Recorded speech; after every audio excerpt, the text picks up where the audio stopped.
I mean, empire, does it mean anything to Indians anymore? Not really, John. I think people have largely forgotten it, and Indians are very good at forgiving and forgetting, so they're forgotten as well, which is what I object to. Let them forgive, but let them not forget. Well, of course, it still has some resonance here in that lots and lots of people wear lots of medals which have the word empire in them. Is that in any way offensive to you? Oh, no. I think, that's part of your history. You're entitled to it. So, is it a British problem or an Indian problem? No, I think it is a British problem. First of all, because there is so much historical amnesia about what the empire really entailed. The fact that you don't really teach colonial history in your schools.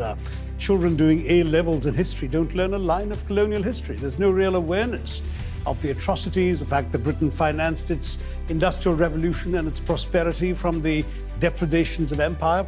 The fact that Britain came to one of the richest countries in the world in the early 18th century and reduced it after 200 years of plunder to one of the poorest. But all of that is really not known anymore. This is difficult stuff because we're just about to try and do a big deal with you. We need your trade. Are you going to hold this against us? Not at all. I don't really think this is about today's relations, which are between two sovereign equal countries, John. I mean, our economy is as big as yours now. And as far as we're concerned, I think we don't need to have a chip on our shoulder when dealing with you.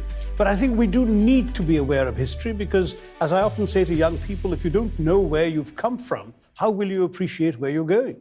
To what extent do you think India is even conscious of Brexit and its implications? Oh, we're very conscious of it, and not least because a lot of Indian companies who established themselves in Britain, not just for the UK market, but because it gave them easy access to Europe while being in a comfortable English-speaking environment. So there's some real questions going on. Will they up sticks and move off to Ireland or somewhere instead?